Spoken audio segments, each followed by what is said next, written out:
following content may contain visuals that are disturbing, graphic, or sensitive in nature. Viewer discretion is advised. This material is intended for mature audiences and may not be suitable for all viewers. Please exercise caution while watching, and if you find such content distressing, we recommend discontinuing viewing. This disclaimer is provided to ensure awareness and to prioritize viewer well-being. Hello and welcome to this brand new edition of Global Lens on News9 Live with me, Neha Khanna. Our focus continues to be on the Israel-Hamas conflict. Hamas and Israel have both committed war crimes during the past month. That's what the UN Human Rights Chief has said. Volker Turk has also urged both sides to agree to a ceasefire to allow aid deliveries to Gaza, the release of hostages by Hamas, and to work towards an end to the occupation. Israel continues to push back against the accusations of war crimes, claiming it strikes on Hamas targets following international law and has sought to minimize civilian casualties. Meanwhile, Israel, the United States and its G7 allies have repeatedly rejected calls for a ceasefire, putting it at odds with mounting calls from their Arab partners and global aid agencies. Since Israel began pounding Gaza over a month ago, well over 10,800 Palestinians have been killed. Of these, over 4,400 were children. Officials and diplomats of multiple countries are negotiating days-long ceasefire in Gaza in exchange for the release of hostages, including children, women, elderly and sick people. The discussions include the possibility of a 1 to 3 day ceasefire, although nothing has been agreed upon yet. Israeli Prime Minister Benjamin Netanyahu has repeatedly said there will be no ceasefire in Gaza until all the hostages are released. Hamas says hostages will not be released until a ceasefire is agreed upon. UN Chief Antonio Guterres has said Gaza is becoming a graveyard for children. Not only have close to 11,000 Palestinians been killed, thousands of others have been injured and over 1 million Gazans have been internally displaced. French President Emmanuel Macron has said we must work towards a ceasefire. Civilians must be protected, that's indispensable and non-negotiable, and a ceasefire is an immediate necessity, he said. Israel's allies have avoided calls for a ceasefire, but instead called for humanitarian pauses to allow aid in. France, in fact, is even hosting an international humanitarian conference on Gaza today, with the aim of helping the civilian population, although expectations are low as far as a breakthrough is concerned. Belgium wants sanctions against Israel for the Gaza bombings. Belgium's deputy prime minister has called on her government to adopt sanctions against Israel and investigate the bombings of hospitals and refugee camps in Gaza. In strong words, she said, "It is time for sanctions against Israel. The rain of bombs is inhumane. It is clear that Israel does not care about the international demands for a ceasefire." Significantly, the United States has categorically and repeatedly stated that Palestinians must govern Gaza after the war, countering the Israeli Prime Minister's statement that Israel could control security in Gaza indefinitely. These remarks have revealed a sharp schism between the two close allies. In another major development, an unmanned US military drone was shot down off the coast of Yemen by Houthi forces. A defense official said the MQ-9 Reaper drone was operating in international airspace and over international waters when it was shot down. The US Central Command is investigating the incident. The shootdown, which the Iran-backed Houthi militants took responsibility for, comes several weeks after a US Navy warship, the USS Khanna, intercepted multiple missiles and drones fired by the Houthis as they were heading north along the Red Sea. The ship shot down 4 cruise missiles and 15 drones over a period of just 9 hours, and the trajectory left little doubt that the projectiles were headed for Israel. Iranian proxy groups have stepped up their attacks on US forces and assets in the Middle East in recent weeks following Hamas's attacks on Israel. The US and coalition bases in Iraq and Syria have been attacked at least 40 times since the 17th of October, leaving multiple US service members injured. A senior US defense official has called Iran the center of gravity for the attacks on the US forces in the region, saying that Iranian fingerprints are all over this. We share values and have common commitments that bring us here today, and in line with Israeli and Palestinian authorities. We worry about the humanitarian situation in Gaza. Civilians must be protected. That's absolutely indispensable. This is non-negotiable. This is an immediate necessity. And in the long run, this is also even a condition for us to effectively fight against terrorists. War indeed is a virus that always wants to expand. Then the current conflict is a wildfire that could consume the region, that could spread, and that we will think these have been the good days when we see what may happen tomorrow.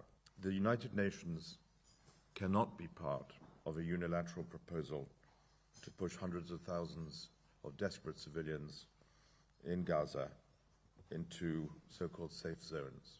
We cannot be part of this. It is cessation of fighting, a silencing of the guns for humanitarian purposes. There's been a lot of discussion about the value of pauses, and I'm not one to deny the value of pauses, but that is not the same as a ceasefire, as you mentioned also, Mr. President, which provides a sense of continuity to allow precisely for the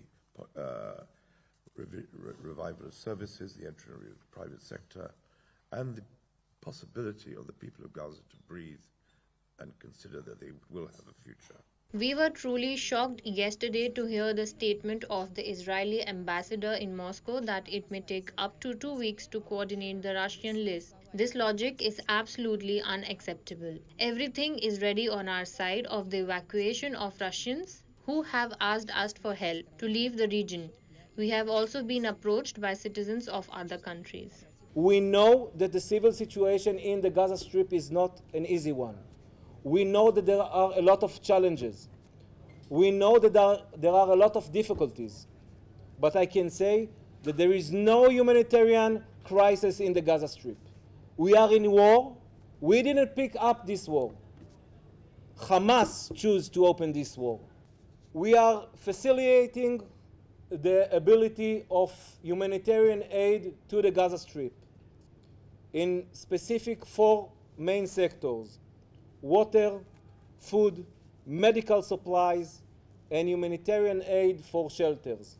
All right, so where is this war headed, especially given the growing international calls for a ceasefire? Let's discuss this with our guests. Joining me on the show tonight, Colonel Aaron Lerman, former senior intelligence officer in Israel. He joins us live from Israel tonight.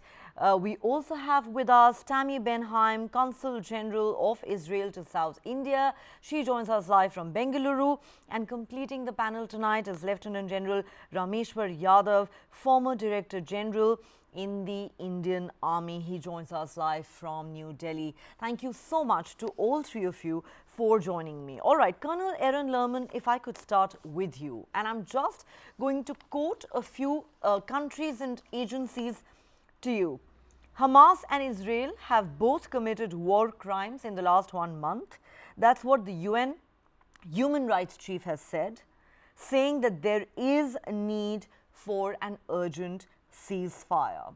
Apart from the Arab world, you have the French President, Emmanuel Macron, saying there needs to be an immediate ceasefire. Civilians need to be protected, and that is non-negotiable. You have a country like Belgium, which is now demanding sanctions against Israel, saying the rain of bombs is inhumane, and it is clear that Israel does not care about the international demands for a ceasefire. It's been well over a month now since this war erupted. And while there is no doubt that in the immediate aftermath of the 7th October massacre carried out by Hamas terrorists in Israel, there was a lot of support and sympathy around the globe for Israel. Do you not believe that 33, 34 days down the road, that has changed? The mood of the world is changing rapidly, and it's not just the Arab world. It is not just countries like France and Belgium, it is not just the United Nations, but there is also now some sort of pressure coming in from allies like the United States. They may not be talking about a ceasefire, but they keep demanding humanitarian pauses in the fighting. What is your take?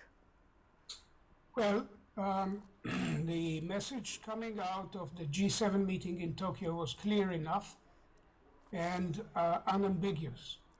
A ceasefire would constitute a victory for Hamas. The survival of Hamas in Gaza is a catastrophe for not only for Israel after what we have experienced, but also for the entire region and for the Palestinians in Gaza, upon whose population Hamas has inflicted for 16 years nothing but ruin and misery. So anyone advocating a ceasefire and an end to the fighting has to answer, and that's not my language, it's the language of the Secretary of State of the United States, has to answer the question. How are you going to live with the consequences of a Hamas survival and a Hamas victory? This cannot be tolerated. An end to the fighting that leaves Hamas in power in Gaza is no longer a tolerable outcome, not only from an Israeli point of view, but from the point of view of anyone who understands the nature of the war that has been imposed on Israel. The question of humanitarian pauses and of humanitarian provisions, the evacuation of hospitals in the Gaza city which are being used systemically as shelter for the Hamas command and military capabilities. All of this requires careful management, but you have to bear in mind from the point of view not of the Israeli government, but of the Israeli public at large, the idea of anything of the sort happening when the Red Cross was not even given access to the babies and elderly that Hamas abducted from our territory. 239 hostages held against all human norms and all international norms, including, as I said, babies and elderly people. This is, from the point of view of the Israeli public, is almost inexplicable. How can anyone ask us to make all these provisions when there's not even the most minimal human response on the other side? The nature of the horrors of the 7th of October may have been forgotten somewhere else, but they are not forgotten in Israel. Maybe the foreign minister of Belgium needs a re-education as to the nature of deputy prime minister needs a nature of some education as to the nature of the horrors we have witnessed. In our minds, this is of the same magnitude of evil that we've seen in the worst periods of history. So this is not going to end with another round of fighting and Hamas still in power in Gaza. This is different. So let me ask you this. So if I may ask you this question before I go across to Tammy Ben-Haim. You know, obviously there is no remote justification for what the Hamas terrorists did in Israel on the 7th of October. Our hearts go out to the families of all those 1,400 Israelis who were brutally killed.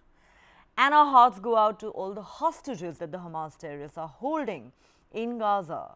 However, when you say, how can the world expect us to agree to a ceasefire and to stop the bombings and the ground offensive in Gaza, we are taking on Hamas. Fine, you can take on Hamas, they are a terrorist organization. You know, there is no sympathy for Hamas, certainly not in my part of the world, I can assure you. India has been a victim of terrorism for a very long time as well.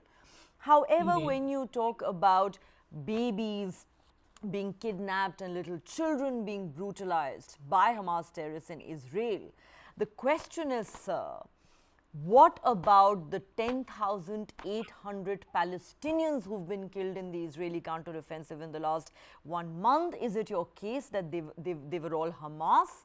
What about the 4,400 children and babies who have been killed in the Israeli airstrikes and ground offensive in the last 1 month? Is it your case that they were all Hamas?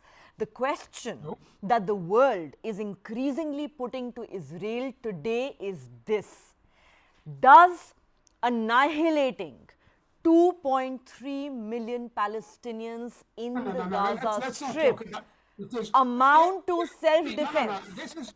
The talk about annihilation comes from people who justify Hamas. It has Not true, sir. Not relevance to the truth. I am not a Hamas apologist, sir. I am asking you as a journalist and as a humanist, sir. I assure you I am no apologist or sympathizer for Hamas. But this is where the problem lies. You're either with us or against us. The moment you say that innocent Palestinians and children should not be dying either, you are labeled a Hamas supporter. And that is not true, sir. And that is where I protest. Okay, I wasn't saying that you are saying it, but I've seen the people marching in places accusing Israel of genocide, and basically they are Hamas apologists. I wasn't saying this about you, God forbid.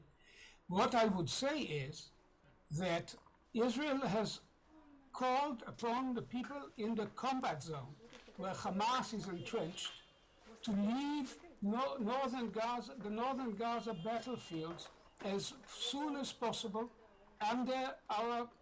essentially under our protection. And this goes on right now when our troops are in Gaza, basically enabling people to leave safely to the whole regions in the south of Gaza, where there's practically no engagement except for the occasional response to rocket fire. And Israel, right from the beginning, urged people to leave, and Hamas were the ones who deliberately prevented people from leaving, turning them into human shields. I don't want to go into the argument about the numbers, because I'm not sure I would trust every bit of information coming out of the Gaza authorities, so to speak. But I do not deny that there have been serious civilian casualties, for the simple reason that Hamas acts and operates from close within a densely populated area in a criminal fashion, and has been doing this in all previous rounds and more intensely so now. And the result is that, unfortunately, these people have no place to hide, because Hamas is hiding under the ground. In Israel, we have systemically built shelters to defend our population against the rockets that are falling on our towns and villages indiscriminately, and people can take shelter. In Gaza, I don't know if you've heard this expression from Abu Marzouk in Cairo, one of the Hamas leaders, saying, tunnels? We are in the tunnels because we are fighting the Israelis, and the population, the UN, should have protected them. So if that is the attitude of Hamas, then unfortunately in the battle zones are going to suffer casualties. It's not our intention, it's not our purpose. We do not seek to annihilate these people. We are seeking to liberate them from the rule of a murderous organization, murderous for us and murderous for them. And this has happened before in warfare. I need not remind you of what befell the population of Germany, not to mention Japan, in wartime. So, and that is not our method. These are targeted attacks on places that our intelligence informs us are used by Hamas for combat purposes. We go into houses, we find that next to civilian residences, there are military bases and military workshop and rocket launchers and all that, and we find this day after day Okay. as we advance into Gaza. So All right. this is the reality of a bitter war, a war that we did not seek, a war that we tried our best to avoid, a war that we were willing to avoid by offering the Palestinians in Gaza jobs and Qatari money, suitcases with Qatari money and whatever, to make their lives better. And Hamas deliberately and knowingly, and they say so, you can see this in the extensive research that New York Times did with them. They deliberately caused this war in order to make the catastrophe in Gaza some kind of a spark that would ignite the entire region. They miscalculated. It did not do so, except for very limited. You're saying they miscalculated, but let's not forget, and I need to go to my other guests at this point, but let's not forget that Israel is already staring at the possibility of a multi-front war. We're talking about Hezbollah in Lebanon, we're talking about the Houthis in Yemen, we're talking about forces in Syria, and there is most certainly your adversary, Iran, which is a huge factor in this entire region. And there are many who believe that, you know, other countries, larger parts of the Arab world could eventually get sucked into this war. But, you know, when you say that we are carrying out targeted killings, I beg your pardon, or, you know, we're carrying out targeted attacks on Hamas infrastructure and we're not going after civilians, fact of the matter is, that thousands and thousands of Palestinians have been killed, including many, many women and children. And I do not believe that they were all Hamas or that they represented the Hamas ideology in any way, which is why this issue is so complex. And as I keep saying, there is no justification for what Hamas did. However, the question that is now being raised is Israel's response disproportionate given that 2.3 million people in Gaza are now being collectively punished? Again, these are not my words. These are statements that have been made by world leaders, including the UN. Let me now go across to Tammy Ben-Haim. So I'll come back to you, I promise. Tammy Ben-Haim, I have two questions for you. Of course, the butchery and the barbarism that the Hamas terrorists displayed in Israel on the 7th of October, to even call it condemnable would be an understatement. And they definitely deserve to be brought to justice. And it is absolutely all right for Israel to say that they cannot continue being in power in Gaza anymore. However, how would you respond to the growing international criticism now, which says that Israel has chosen to respond to atrocities with atrocities, to war crimes with war crimes, and what is now happening is effectively a genocide of the Palestinian people who are being collectively punished for the actions of the Hamas terrorists. And we're talking about 2.3 million people. How would you respond to that growing global chorus? It's not me saying it, it is people around the world who are saying it. Secondly, we are told that negotiations are currently underway for a possible 3-day ceasefire. Israel, Qatar and the United States are holding those talks right now. No agreement has been reached so far. Do you believe that is a real possibility? That is something that Israel could agree to? Those are my two questions for you. Yeah. One, good evening, and thank you for posing these questions. And let me just start and explain very clearly. You say, and everybody says, oh, Hamas did atrocities on the 7th of October. They did barbaric, horrendous, awful, awful things on the 7th of October, which they're continuing every day to do, even as we are speaking. They're holding 239 babies, young women, elderly, and we saw what they did to these young women. We saw them brutalizing them, raping them, killing them, cutting their breasts off. Okay, we saw it because they took photographs of it. They reveled in it. They called their mothers to tell them what they were doing, and their mothers were happy with them. So this war crime that they did, targeting civilians, brutalizing civilians, kidnapping civilians, holding them without letting the ICRC or anybody see them or telling them where they are, and brutalizing as you and me are sitting here talking, that is a crime against humanity. And not only that, they're still every single day for the past, you said 33, 34 days, are firing rockets into Israeli towns, into Israeli cities and villages. That's a crime against humanity. They're firing even into Jerusalem with no regard of maybe hitting Al-Aqsa Mosque, which is so dear to them. That is a crime against humanity. They're trying to still infiltrate Israel through land, sea, and air.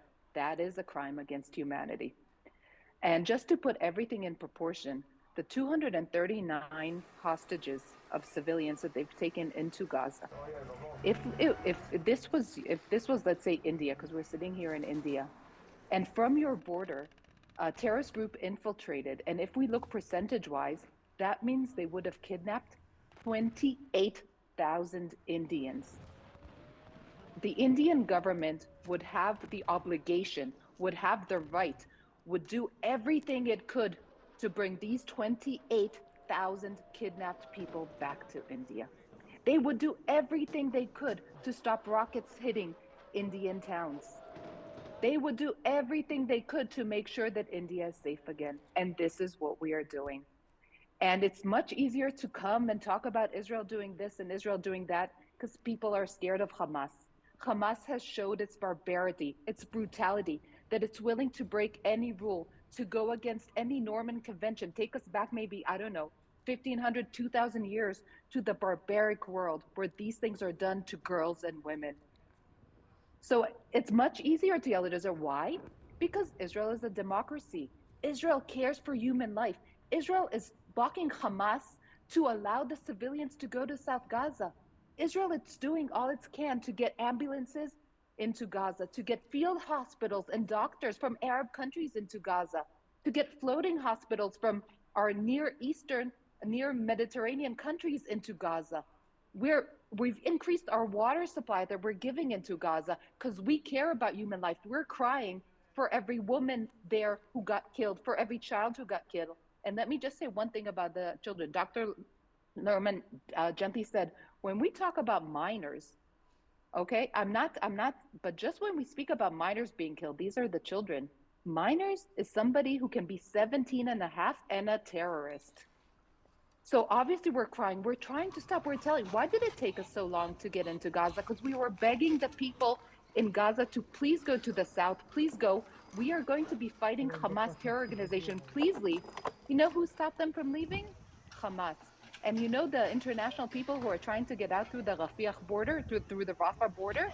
Egypt has agreed, Israel has agreed, Jordan, everybody's trying to get them out. You know who's blocking their exit? Hamas. So all these issues, we have one group to blame, a terrorist organization that doesn't play by the rules. Former Secretary of State Clinton said it wonderfully. She said, you know what a ceasefire is? And Dr. Lerner also said, it's a victory for Hamas. It's showing that the West would, is willing to take any barbarity and horrible behavior, and it won't stop with Hamas. You know, Iranian proxies, Iranian terrorists are everywhere. Palestinian Islamic Jihad, Houthis, Hezbollah, we have them everywhere around the world. This is the message we want to be sending. Israel is fighting a war for its own survival now, for its children, for its women, for its men. But it's fighting the war not just for us, for the region, and definitely for the world. We can't give up to terrorism. It's hard. It's scary to stand up to terrorists. It is. It's painful. It's horrendous seeing pictures from both sides. But we can't give up. We have to make sure they're not weaponized. We have to make sure they can no longer make such attacks. And we have to make sure that, as you said, the 2.3 million people living in Gaza are no longer held hostage or are no longer human shields in this, of this barbaric, animal-like, ISIS-like terror organization. We have to make sure these people are no longer under this brutality. I don't disagree with you at all when you say that they are ISIS type terrorist organization. Perhaps they have, outdone ISIS and Al-Qaeda in the kind of barbarism that they have displayed. But the question that I also want you to answer before I go on to, my Indian guest is this. Is a 3-day ceasefire a possibility? Is it under consideration? Because we are told that negotiations between Israel, Qatar, and the United States on this issue may be currently underway. Is that something Israel might be open to? Look, I can tell you, what our prime minister has said, what the government have said, what the high-ranking IDF people have said, and what we got. We had a briefing today with Jerusalem. I had a briefing. At the moment, no ceasefire will happen until the 239 hostages are released. Because the ceasefire will be a victory to Hamas. And we've seen what Hamas has done in past wars. Every time it had the opportunity to better the life of its citizens, to maybe put another desalination plant, another school, to make everything better in the time, right? October 6th was a ceasefire. There was nothing happening the day before this massacre. They never ever took the chance. They never helped. It would not be a humanitarian ceasefire. It will be, here Hamas have time now to make more rockets, buy more rockets. Maybe if you're low on your 1 million liters of fuel that you're holding, maybe steal some more from Shifa Hospital or the Indonesian hospital and replenish your supplies even more. It's not. Everything that can be possibly done by our neighbors, by our very responsible neighbors, such as Egypt and Jordan, by us, by the international community, is being done for these people who left their homes because we're trying to save their lives at the moment. And obviously lives are more important than belongings. Everything is being done now. As I told you, ambulances are coming in, doctors are coming in, more than 2,000 tons of medical supplies so far, even though the hospital still has been coming in. But so let me tell you, what is the use of a ceasefire if all these supplies are coming in regularly? Okay, so then let me tell you this, that not only have all the Palestinians that we've spoken to told us this, but even the United Nations has said that the aid that has come into Gaza so far is nothing more than a trickle. Your Prime Minister is on record as saying we will not deliver any fuel to Gaza, and that means that most of the hospitals that you just referred to are actually not operational, and a lot of people who have suffered life-threatening injuries are in danger of losing their lives because they cannot receive the treatment that they need under the given circumstances. And again, these are not my words, but the United Nations Secretary General Antonio Guterres has said that Gaza is becoming a graveyard for children. But let me now go across to... Wait, but just I have to say one thing, I'm sorry. It's not, it's the same UN who's the head of their Human Rights Committee is Iran, who's funding this terror organization, who's holding people hostages and, and brutalizing them. So it's a little, we have to take what the UN says in kind. UNRWA last week had 24,000 liters of fuel stolen, let the Hamas steal the fuel, and then turned around and asked Israel for fuel. So we have to take all these, and they're trying to pass resolutions not mentioning the massacre of Jews. So obviously we have to listen. Obviously this is our international organization and we have to work with them, and they're offering critical human assistance in Gaza. But we need to take this, not to take everything at face value, and maybe with a little pinch of salt and see who is saying it and when and how. I do understand your skepticism about the claims made by Hamas, but to attribute motives to an agency like the United Nations, I think, frankly, is taking things too far. You're entitled to your opinion. You could disagree with them. But like I said, it's not just the United Nations. There are many, many countries around the globe today who are saying that Israel may have gone too far. And I can tell you, just yesterday we discussed on this show how a recent poll in the United States suggests that Americans today, who, by the way, are your closest allies, are today deeply divided, and I mean American society. They are deeply divided today on whether Israel has gone too far in its response to the Hamas terror attacks. There are many who are saying that the response has been excessive. That's not me. That is a poll that's come out of the United States of America, which is your closest ally. Now I need to go across to Lieutenant General Rameshwar Yadav, who has been waiting patiently to our guests from Israel. Lieutenant General Yadav, sir, two quick questions. Number one, it's very clear. You listen to any Israeli, from the Prime Minister to the guests who've appeared on our shows, the response is, we don't quite care right now about what the world thinks. We will press ahead with this war and do what we believe needs to be done. The question is that as the mood of the world changes fast, with Israel, which was the victim on the 7th of October, now fast being seen by many as the oppressor and the aggressor, how much longer do you think Israel is going to be able to withstand this international pressure, or do you believe it is not a factor at all in this war? And two, when they say that this war will be over only once we finished off Hamas, wiped it off the face of the planet and achieved a complete victory, you are somebody who served in the Indian Army in a very senior position. Is this even a realistic target? Can Hamas be finished and wiped off the face of this planet? And can there be a complete victory for Israel in this war? Neha, the military objectives set by Israel, as you have alluded, is complete elimination of Hamas. In my assessment, it cannot be done. Firstly, it is not a military objective.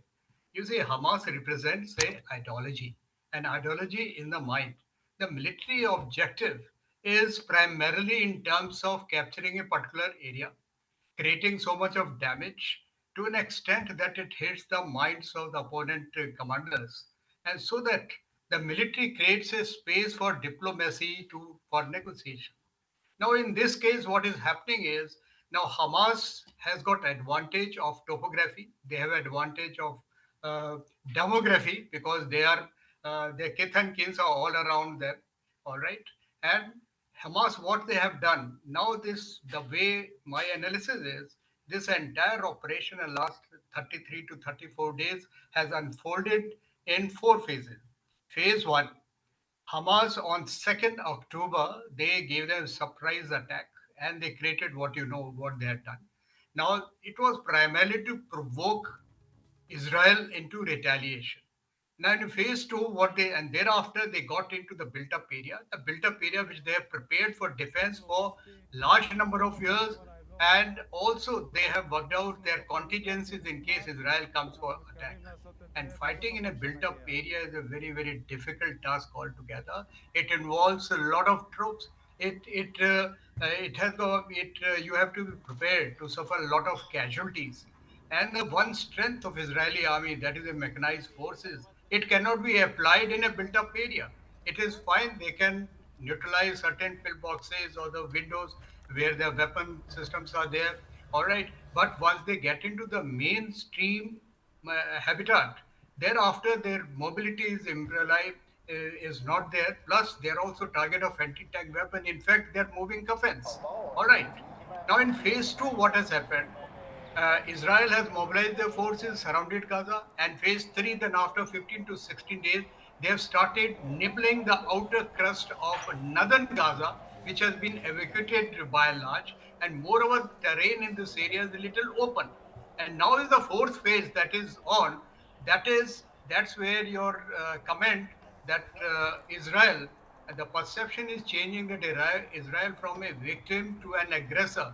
That is correct. And as on date, there are 3 places, international nations, they are in conferences. One is Japan G7. There is a conference today in Paris. 50 countries are going there. Then also there is a conference of Islamic nations that is taking place Saudi Arabia. This is primarily as the civilian casualties are increasing.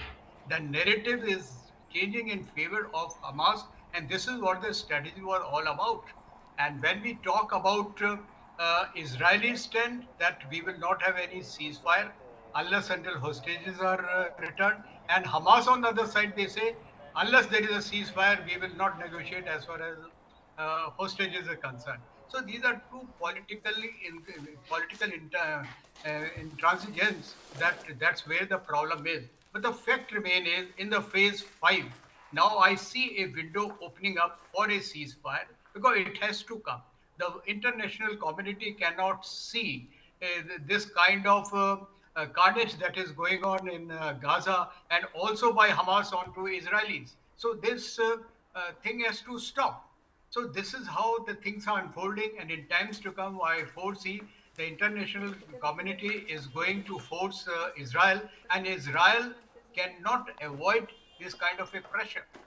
The fact is that Israel is located, it is surrounded by Islamic nations, and in case they cross a line wherein it becomes difficult for them to survive there, so the insecurity itself is at stake. So they cannot go beyond a point, and I see ceasefire coming after a few days.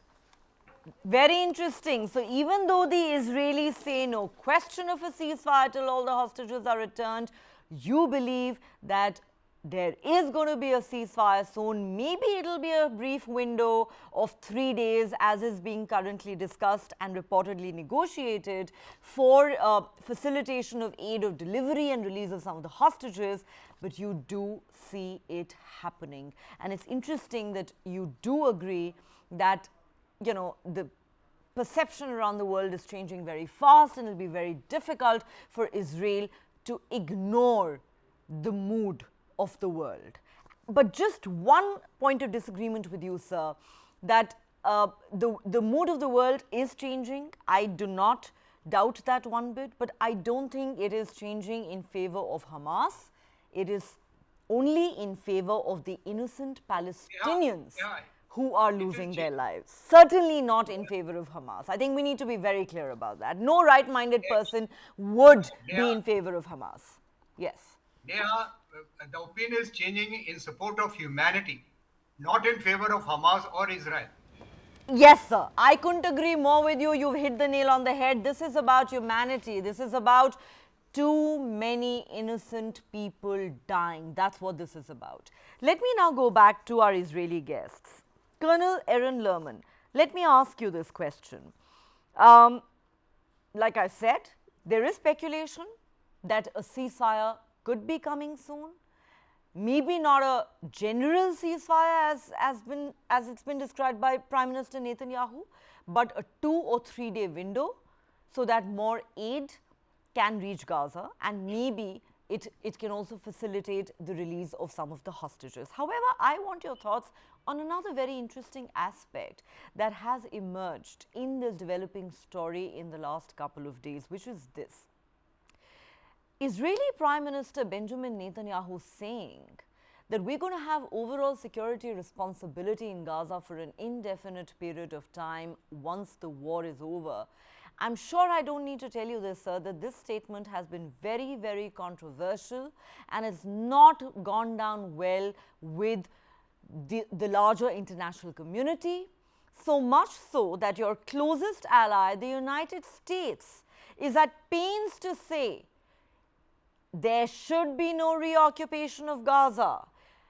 It's only Palestinians who have the right to govern Gaza, not the Israelis. Antony Blinken has said it. One White House spokesperson after another has said it. President Biden, no less, in an interview to CBS's 60 Minutes a couple of weeks ago, said it would be a major mistake for Israel to reoccupy Gaza. And I would go so far as to say that your Prime Minister has contradicted his Defense Minister, who had said just 2 weeks ago, you have gallant. We have no interest in controlling life in Gaza once the war is over. My question is Israel sending out mixed signals on this? What does Prime Minister Netanyahu mean by this statement? And isn't it clear that the United States does not agree with you on this? And they are your closest ally. Now, let me be very clear. The person perhaps closest to Prime Minister Netanyahu, Minister for Strategic Affairs Ron Dermer, appeared a few hours later and made it very clear this is not about military rule in Gaza. It's about having the ability to respond to any re-emergence of a security threat. This is more or less the kind of situation that we have now to some extent in parts of the West Bank, where if we detect a terrorist plan being hatched and the local authority, the Palestinian Authority, is incapable of dealing with it, then we can respond to it without actually governing the territory, and it's going to be much the same in the case of Gaza. There is no intention on the part of Israel to govern Gaza in that sense, but we are obliged to make sure that the situation that pertained prior to October 7th cannot ever repeat itself. And therefore, I adhere to the notion that even if there are going to be some technical arrangements for one reason or another, this fight will be pursued until Hamas is eliminated as the governing authority in Gaza.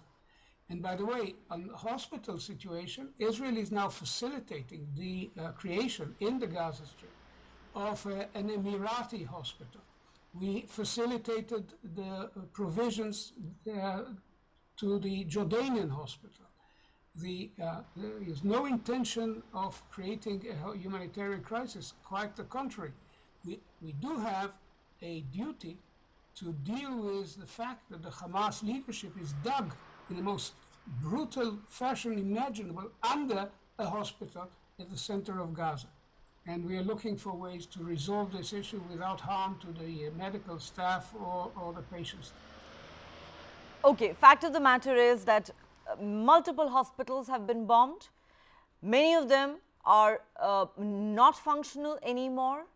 And it's not just patients who are suffering, but thousands and thousands of Palestinians who had taken refuge at some of these hospitals are now at the receiving end of the relentless Israeli bombings. Again, it's not me saying it, it is international agencies like the UN who said it on record. But I want to go across quickly to Tammy Ben-Haim at this point. Tammy Ben-Haim, again, is Israel sending out mixed signals to the world? What does Prime Minister Netanyahu mean when he says we're going to have security responsibility in Gaza for an indefinite period of time? Colonel Lerman says, no, we don't want to govern Gaza, but we're going to have a security presence.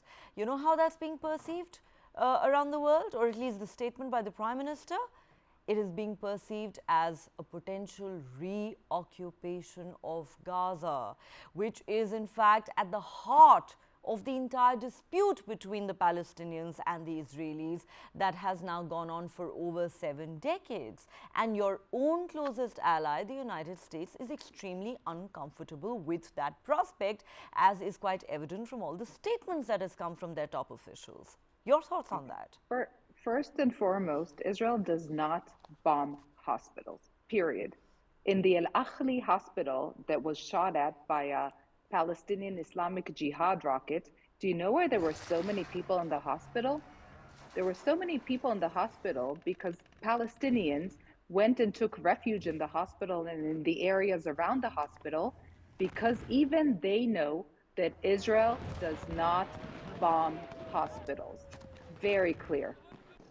And by the way, the European hospitals, other hospitals as well, they have solar paneling that provides 70% of their energetic needs. So 2 things we'll put aside now. Now, talking about this, I think Dr. Lerman said it great, and he also referred to Minister Ron Dermer and what he said.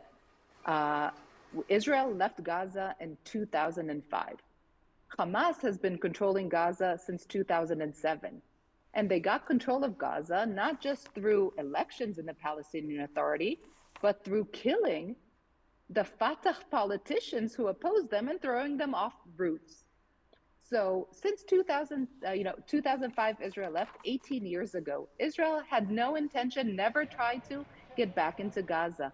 Every time Hamas did something, attacked us, we retaliated as we always do, responsibly, slowly, with at least, with keeping the civilian society in mind. because we do not want to harm them. So there's no reason to think that anything has changed after 18 years.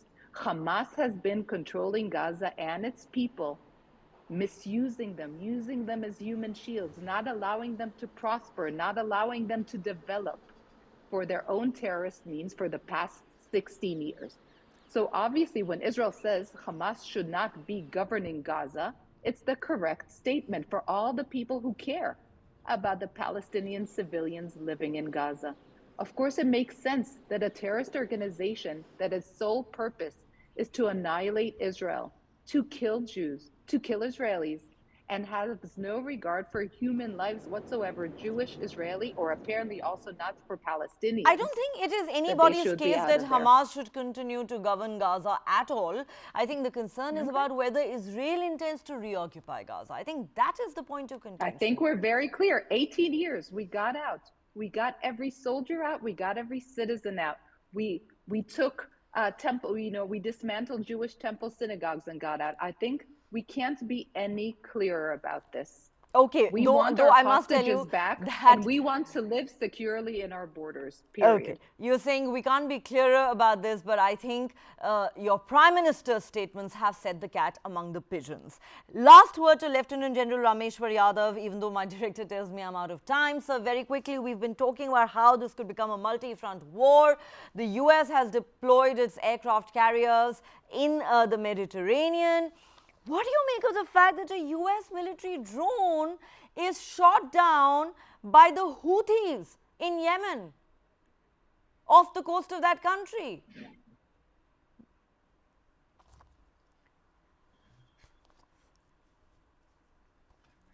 Could you hear my question, sir? Yeah.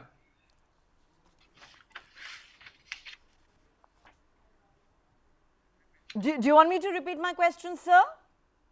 Yeah, please repeat the question. Okay, so the point I was making is that for a long time, people are wondering if this is going to become a multi-front war because there are so many other players here. And now suddenly, you have a US military drone being shot down off the coast of Yemen by the Houthis. What should we make of that? Okay, I'll answer to that. Firstly, presence of US warships and a nuclear submarine in Mediterranean and Suez Canal and those areas. This is primarily to deter Iran and all their proxies, trying to convey a message to look, do not mess with us, otherwise we are going to get it. This is one.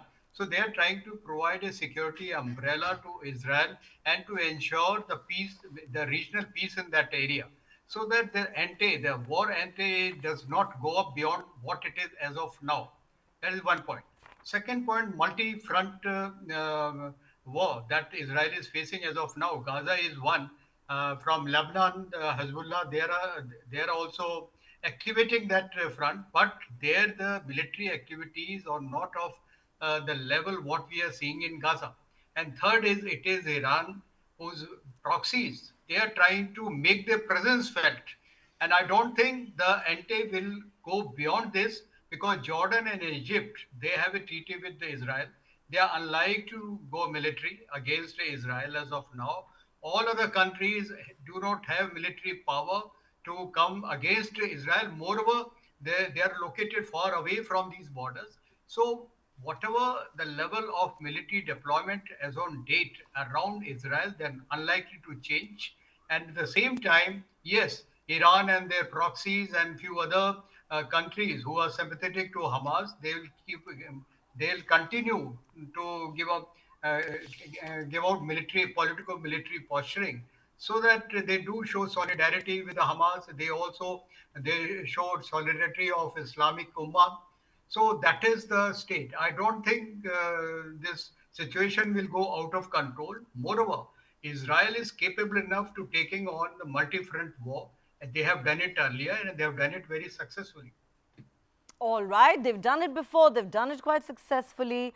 But which way is this war headed? And some, of course, have been wondering, could there be any real winners in a war such as this? And the million-dollar question being asked at this point is Is there any possibility of a ceasefire, even if not a general ceasefire, maybe what is being termed as a humanitarian pause for 2 to 3 days for the situation to get just a little better for the Palestinians who are caught in the crossfire between Israel and Hamas? On that note, Colonel Aaron Lerman, Tammy Benheim and Lieutenant General Rameshwar Yadav, thank you so much for joining us tonight on Global Lens. We appreciate your time and perspective. All right, and that's all the time we have on this edition of Global Lens. If you have been, thanks so much for watching. Do join us again at the same time tomorrow. Good night.